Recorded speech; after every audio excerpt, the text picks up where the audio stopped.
ಈಗಿನ ಕಾಲದಲ್ಲಿ ಸಕ್ಸಸ್ ಪಡೆಯೋಕ್ಕಿಂತ ಮುಂಚೆ, ಎಕ್ಸಾಮ್ ಕ್ಲಿಯರ್ ಮಾಡೋಕ್ಕಿಂತ ಮುಂಚೆ ಬಹಳಷ್ಟು ಸಕ್ಸಸ್ಗಳನ್ನು ಪಡ್ಕೋಬೇಕು. ಫಸ್ಟು ಸಕ್ಸಸ್ ಏನಂದ್ರೆ, ನಿಮ್ಮ ಹತ್ರ ಯಾವುದು ಸೋಷಿಯಲ್ ಮೀಡಿಯಾ ಅಕೌಂಟೇ ಇಲ್ಲ ಅಂತಂದ್ರೆ ಅದು ಫಸ್ಟ್ ಸಕ್ಸಸ್ ನಿಮ್ಮದು. ಆಮೇಲೆ ಬೆಳಗ್ಗೆ ಫಸ್ಟು ಸಕ್ಸಸ್ ಸೋಷಿಯಲ್ ಮೀಡಿಯಾ ಯಾವುದೂ ಇಲ್ಲ, ಇನ್ಸ್ಟಾಗ್ರಾಮ್ದು ಇಲ್ಲ, ಮತ್ತೆ ಮತ್ತೆ ಮತ್ತೆ ಯಾವ್ಯಾವ ಫೇಸ್ಬುಕ್ ಇಲ್ಲ, ಮತ್ತೆ ಭಾಳಷ್ಟು ಇದಾವೆ, ನಿಮ್ಗೆ ಗೊತ್ತಿದೆ ನನಗೆ ಗೊತ್ತಿಲ್ಲ. ಫಸ್ಟ್ ಇದು.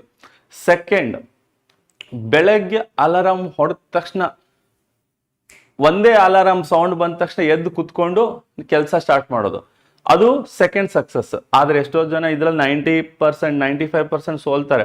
ಅಲಾರಾಮ್ ಆಫ್ ಮಾಡಿ ಇನ್ನು 5 ನಿಮಿಷ ನಿದ್ದೆ ಮಾಡೋಣ ಅಂತಾರೆ, ಅಲ್ಲಿ ಒಪ್ಕೋತೀರಿ.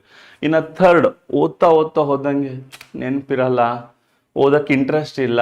ಸೊ ಇದು ಇಲ್ಲ, ಓದೋಕ್ಕೆ ಇಂಟ್ರೆಸ್ಟು ಇದೆ, ಚೆನ್ನಾಗಿ ನೆನಪು ಇದೆ ಅಂತಂದ್ರೆ ಅದು 3ನೇ ಸಕ್ಸಸ್. ಇದಾದಮೇಲೆ ಡೆಫಿನೆಟ್ಲಿ ನಿಮಗೆ ನಿಮ್ಮ ಎಕ್ಸಾಮ್ ಕ್ಲಿಯರ್ ಆಗೇ ಆಗುತ್ತೆ.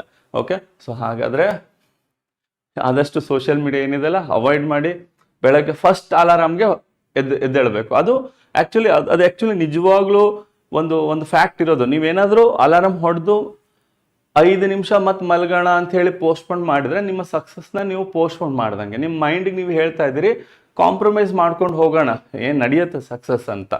ಸೊ ಆ ಥರ ಬೇಡ. ಆಮೇಲೆ ಪಾಸಿಟಿವ್ ಇರೋದು ಥರ್ಡ್ ಸಕ್ಸಸ್. ಎಂಥ ಕಾನ್ಸೆಪ್ಟ್